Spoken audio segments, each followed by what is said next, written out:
प्यारे दोस्तों, सादर अभिवादन। मैं हूं महेश कुमार वैद्य और आप देख रहे हैं एनजेपी हरियाणा। दोस्तों, एनजेपी हरियाणा के मंच पर आज एक बार फिर चर्चा करेंगे नांगल चौधरी के पूर्व विधायक व पूर्व सिंचाई राज्य मंत्री डॉक्टर अभय सिंह यादव की। उनकी चर्चा इस कारण करनी जरूरी है क्योंकि उन्होंने 10 जुलाई को फिर से ट्वीट करके हमसे कुछ सवाल किए हैं।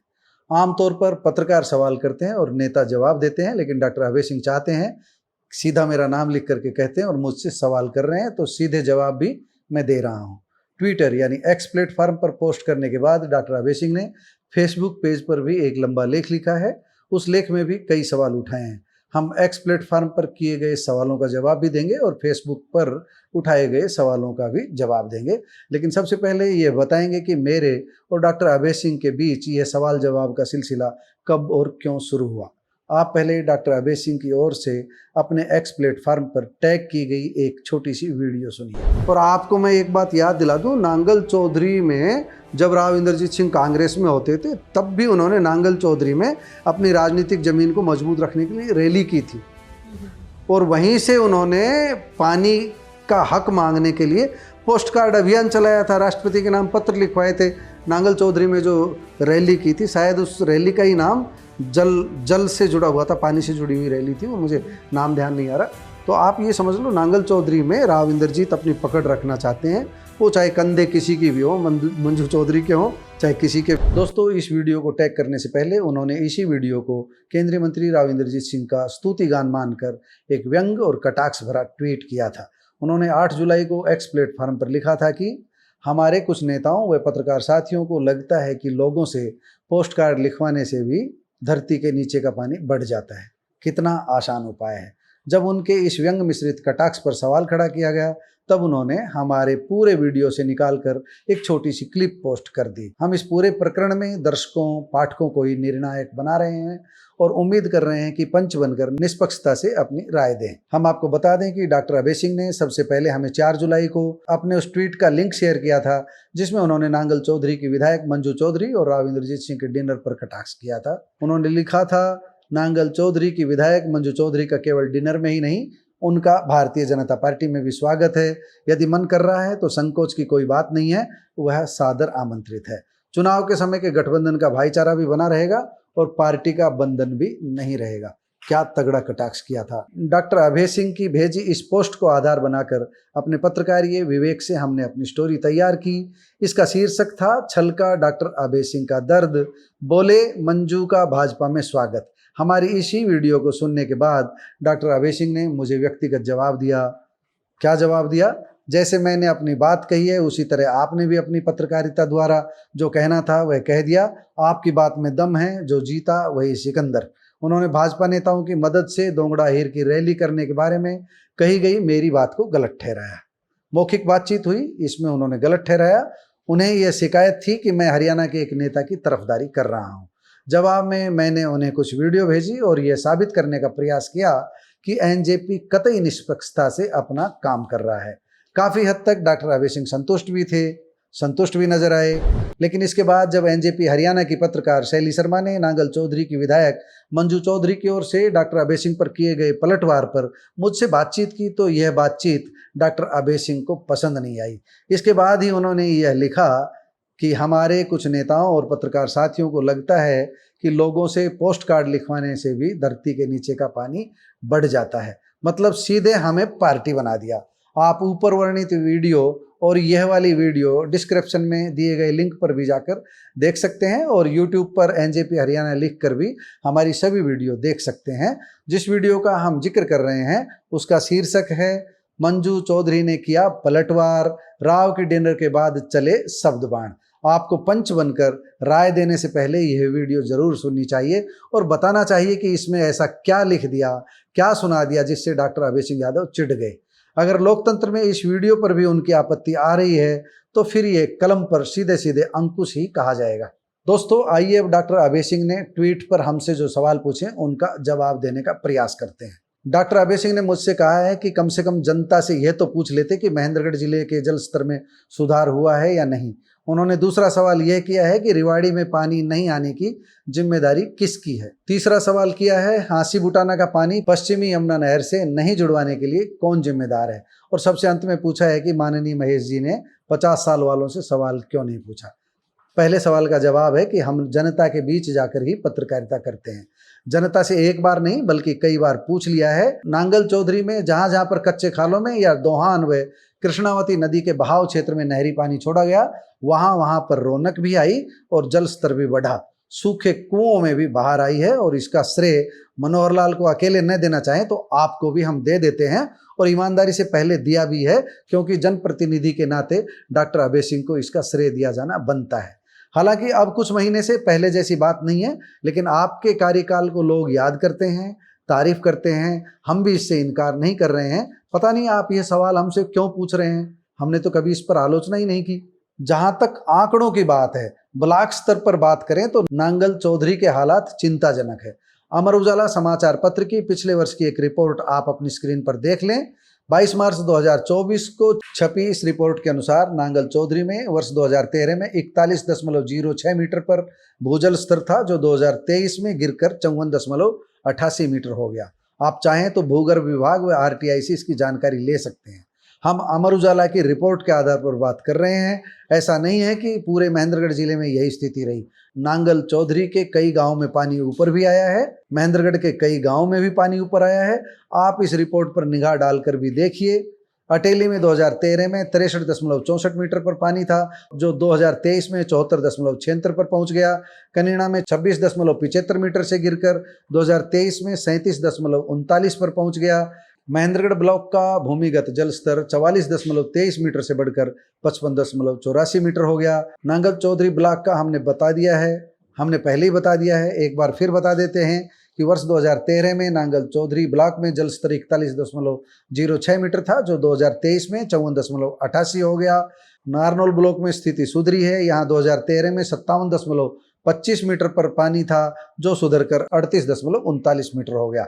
इसी तरह सीमा ब्लॉक में जल स्तर 41.06 मीटर से सुधरकर 39.87 मीटर हो गया, जबकि निजामपुर में 27.23 मीटर से बढ़कर 33.96 मीटर हो गया। सतनाली ब्लॉक में 2013 में भूमिगत जल स्तर 62.2 मीटर पर था, जो 2023 में बढ़कर 67.75 हो गया। हम फिर स्पष्ट कर दें कि नांगल चौधरी ब्लॉक में पानी 13 मीटर नीचे चला गया, जबकि पूरे नांगल चौधरी विधानसभा क्षेत्र की बात करें तो नहरी पानी की उपलब्धता वाले कुछ गाँव में जल स्तर ऊपर आया है। नांगल चौधरी के दूसरे ब्लॉकों में पानी ऊपर आया है।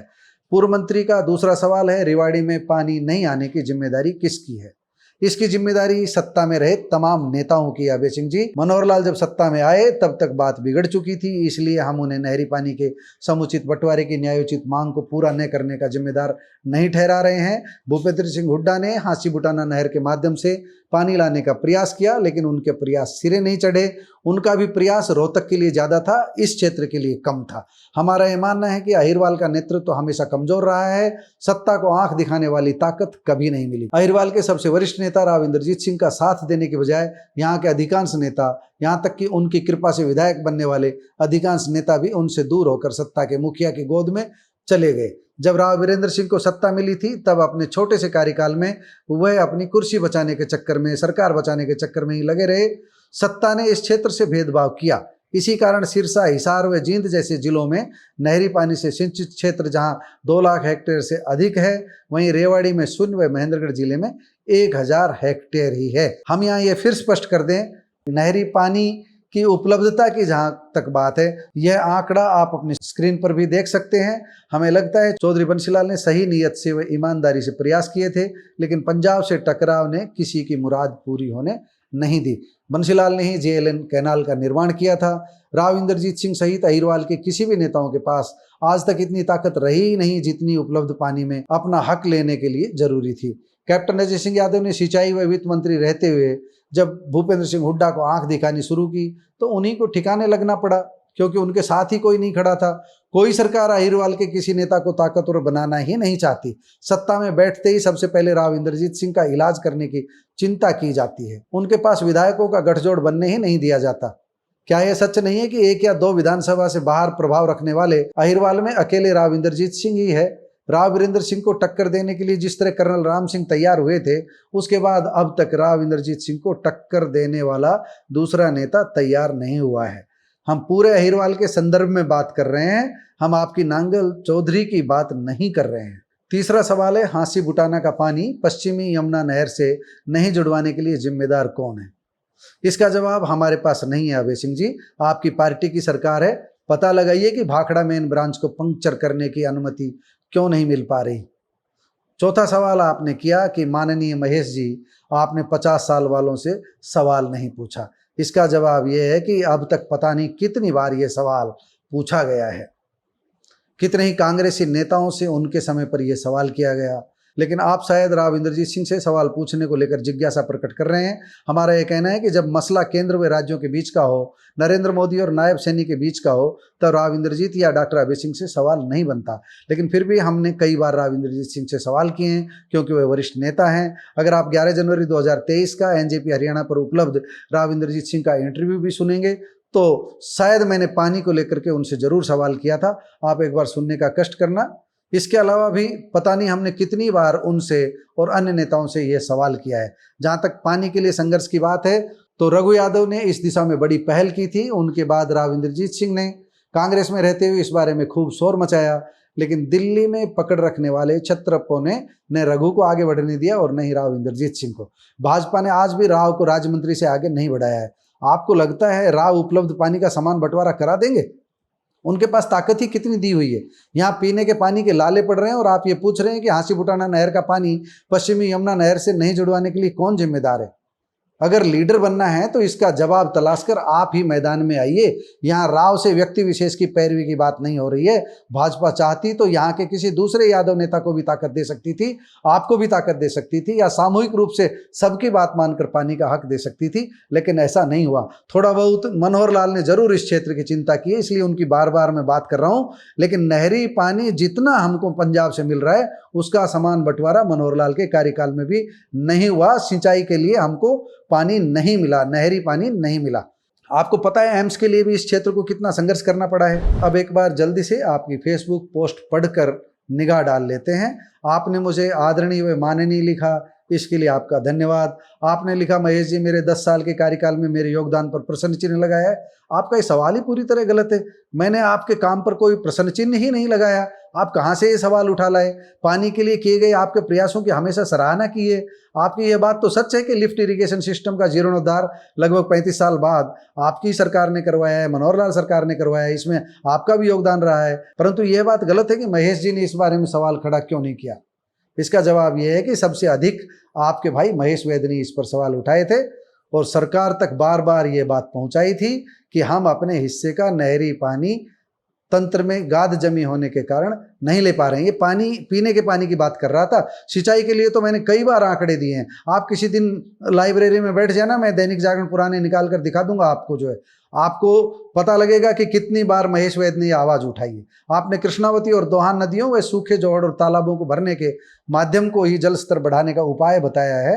हम खुद आपकी बात से सहमत हैं, इसलिए कोई बहस ही नहीं है इस विषय पर। आपने कहा कि मौका मिलते ही हमने किया, हम इससे भी सहमत हैं। आपने कहा हम महेश जी को आमंत्रित करते हैं कि वह आएँ और देखें कि जहाँ जहाँ नहर का पानी डाला गया वहाँ उसका परिणाम अपने कैमरे के सामने गांव के किसानों से जरूर जाकर पूछें। हम बता दें आपको अभय सिंह जी, यह काम हम 2-3 बार कर चुके हैं। आप भूजल रिचार्ज के बारे में तथ्यात्मक बात कर रहे हैं, हम आपसे असहमत नहीं हैं। जहाँ जहाँ आपने नहरी पानी डलवाया कच्चे खाले में या नदियों में, वहाँ वहाँ भूजल स्तर बढ़ा है, लोग प्रसन्न हैं और इसमें आपके योगदान को हम स्वीकार कर रहे हैं। आपने लिखा है महेश जी जब भी अहिरवाल की राजनीति का जिक्र करते हैं तो नांगल चौधरी का विशेष उल्लेख करते हैं। अब इसका क्या जवाब दें? एक पढ़ा लिखा पूर्व IAS अधिकारी नेता बना था जिस क्षेत्र में, अगर उस क्षेत्र की हम सुध ना लें, उस क्षेत्र में जाकर लोगों की राय नहीं लें तो हम क्या करेंगे? स्वाभाविक रूप से नांगल चौधरी पर हमारा ध्यान गया, लेकिन विशेष उल्लेख जैसी कोई बात नहीं है। आपकी ये बातें निराधार हैं, बेदम हैं। जहाँ तक आप अपनी हार का श्रेय मेरे द्वारा राव इंद्रजीत सिंह को देने की बात को झुटला रहे हैं तो ये आपका अधिकार है। आपको हमारी बात को गलत साबित करने का अधिकार है। हम आपके इस अधिकार का सम्मान करते हैं। एक दूसरे से असहमत होना अलग बात है और चिढ़ना अलग बात। आपने लिखा है कि मैं माननीय महेश जी का आभारी होता अगर वह यह भी साथ साथ कह देते कि वहाँ जातीय समीकरण इस बार ज़्यादा कठोर था, नांगल चौधरी में जातीय समीकरण ज़्यादा कठोर था, गुर्जर समाज में अभूतपूर्व एकता के साथ कांग्रेस में माननीय भूपेंद्र सिंह हुड्डा को मुख्यमंत्री बनाने के नाम पर जाट वोटों का भी ध्रुवीकरण था, भारी संख्या में पड़ोसी राज्य के रिश्तेदार दबाव बनाए हुए थे। आप कह रहे हैं कि मैंने यह जानकारी नहीं जुटाई कि राजस्थान के लगभग 1 दर्जन से अधिक विधायक एवं पूर्व विधायक 20 दिन तक नांगल चौधरी में कैंप कर रहे थे। अभय सिंह जी, आपकी इन बातों से मेरी पूर्ण सहमति है। पता नहीं आपने क्यों मेरी असहमति समझा हुआ है। हमने केवल इतना कहा है कि अगर राव सॉफ्ट होते तो भी आपकी बात बन जाती। हार में अकेला राव कारण नहीं होता, दादा रामविलास सॉफ्ट होते तो भी आपकी बात बन जाती। अभय सिंह जी, अटेली की जीत के बखान की बात ही अनर्गल है। हम चुनावी मौसम के बाद अटेली जाकर समीक्षा ही नहीं कर पाए हैं। जाना जरूर है लेकिन अभी तक गए नहीं है। आपने लिखा है कि इतने वरिष्ठ पत्रकार होने के नाते मुझे व्यक्तिगत प्रतिबद्धताओं से हटकर निष्पक्ष होकर क्षेत्र की भलाई में लिखना चाहिए। आपके सुझाव के लिए धन्यवाद। कर तो इसी तरह रहे हैं, लेकिन फिर भी अगर कमी रह रही होगी तो दुरुस्त करने का प्रयास रहेगा। आपने कोरियावास के नवनिर्मित मेडिकल कॉलेज को राजनीतिक नाटक से बाहर निकलकर क्षेत्र के लोगों की अपेक्षाओं के मुताबिक यहाँ उच्च गुणवत्ता का इलाज उपलब्ध करवाने की बात भी कही है। इस पर मेरा कहना है कि आपको अपनी स्वास्थ्य मंत्री आरती सिंह राव से ये बात कहनी चाहिए, न कि महेश कुमार वैद्य से। हाँ, कोरियावास को लेकर जो नामकरण विवाद चल रहा है उस पर किसी दिन ग्राउंड रिपोर्ट करने जरूर पहुंचेंगे। और आरती राव से अगर आप सवाल नहीं कर रहे हैं तो विपक्ष को सवाल कर लेना चाहिए। और जिस दिन मैं आऊंगा अस्पताल में, ग्रामीण मुझसे बताएंगे तो मैं सवाल कर लूंगा। इसमें कोई विवाद ही नहीं है। एक खास बात और लिखी है डॉक्टर अभय सिंह जी, आपने लिखा है कि राजनीतिक दादागिरी द्वारा पूरे अहिरवाल को नेतृत्व विहीन करने की प्रक्रिया पिछले लंबे समय से ही लगातार चल रही है। अभय सिंह जी, आपने अपनी इन 3 लाइनों में खुद ही स्वीकार कर लिया है कि राव इंद्रजीत सिंह की दादागिरी चल रही है। इसका मतलब उनमें ताकत है। डॉक्टर अभय सिंह यादव जी, इसकी शिकायत महेश वैद्य से क्यों कर रहे हैं? चुनाव में पब्लिक वोट देती है। हरियाणा में राव को सर्वाधिक बार सांसद और विधायक क्यों बनाया गया है? जनता उन्हें पसंद कर रही है और आपकी पार्टी को उन्हें साथ रखने में फायदा दिख रहा है। इसमें सवाल कहां से आ गया? आप राव की राजनीतिक दादागिरी पर चोट करें, यह आपका अधिकार है, लेकिन क्या राव इंद्रजीत को इतने वर्षों से पत्रकार ही चुनाव जिता रहे हैं? आप राव इंद्रजीत पर अहिरवाल को नेतृत्व विहीन करने का आरोप लगा रहे हैं, लेकिन हमारा यह मानना है कि यह अहिरवाल को नेतृत्व विहीन करने की प्रक्रिया नहीं है, बल्कि अहिरवाल चाहता है कि नेतृत्व उभरे। इसी कारण राव समर्थकों को, राव को व उनकी शुभकामनाएं पाने वालों को लगातार जीत मिल रही है। पहली पारी में आप भी सदन में राव इंद्रजीत की शुभकामनाओं से ही पहुंचे थे। दूसरी पारी में अपने दम पर पहुंचे आप। राव इंद्रजीत किसी को कैसे रोक सकते हैं? किसी में दम होगा तो वे राव नरबीर सिंह की तरह ललकार कर भी चुनाव जीत जाएंगे।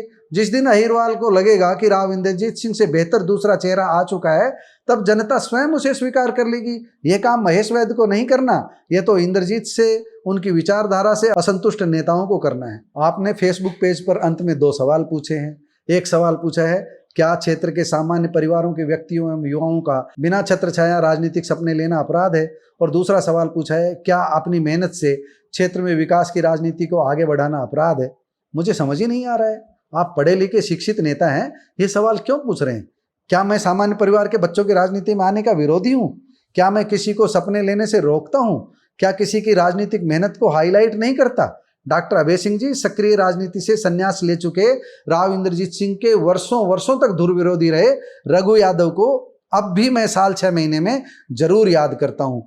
पानी के मुद्दे पर जब मुझे बात करनी होती है तो उनके पास जाता हूँ, उनकी बात लोगों तक पहुंचाता हूँ। आपको भी कभी मिस नहीं किया। हर अवसर पर आपको अपनी बात कहने के लिए आमंत्रित किया है। आपने जो कहा वह अनकट दिखाया है। आपने जो कहा अभी मेरी इच्छा बोलने की नहीं है, तो इसका दोष महेश वैद्य का नहीं है। आप ये उम्मीद लगातार बनाए रखें कि हम समय समय पर पूरे अहिरवाल की ही नहीं बल्कि हरियाणा की राजनीति का भी ईमानदारी से बहुआयामी आकलन और विश्लेषण करते रहेंगे, आपकी अपेक्षाओं को पूरा करेंगे।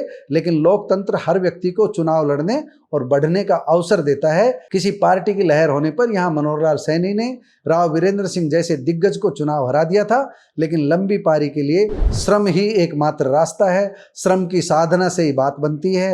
आप खुद को विकास पुरुष का सर्टिफिकेट मत दीजिए, ये पब्लिक है, सब जानती है, हमें देने दीजिए, पब्लिक को ही सर्टिफिकेट देने दीजिए। कई बार काम करवा कर भी लोग चुनाव हार जाते हैं, इसे सहज भाव से लें। यहाँ शीला दीक्षित भी चुनाव हारी और दीपेंद्र हुड्डा भी हारे हैं।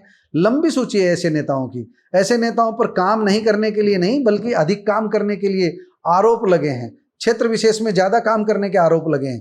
कोई आपके परिश्रम को कमतर नहीं आंक रहा है। महेश वैद भी आपकी मेहनत को कमतर नहीं आंक रहा है। आपने जो चुनावी हार का विश्लेषण दिया है उसे सहमति व्यक्त कर रहा है। जिस तरह आप कह रहे हैं कि हमने सच्चाई लिखने की कोशिश की है, उसी तरह हमने भी कोशिश की है। लेकिन ये जरूरी नहीं कि जो आप लिखे हुए हमें पसंद आए और हम लिखे वह आपको पसंद आए। असहमति को सम्मान देना ही लोकतंत्र है। आपने जिस पोस्ट कार्ड राजनीति का मजाक उड़ाया था वह मेरी नज़र में आंदोलन का हिस्सा है। आपका इससे असहमत होना आपका अधिकार है, लेकिन आप पोस्ट कार्ड से जुड़े किस्से को किसी मंच पर कहने का मजाक उड़ाएंगे और पत्रकार को बीच में लाएंगे तो फिर भड़ास के अलावा दूसरा शब्द कहां से निकलेगा। अंत में एक अपील सुधी दर्शकों के नाम, डिस्क्रिप्शन में दिए गए लिंक पर जाकर सभी वीडियो देखिए और कमेंट बॉक्स में जाकर अपनी राय जरूर दीजिए।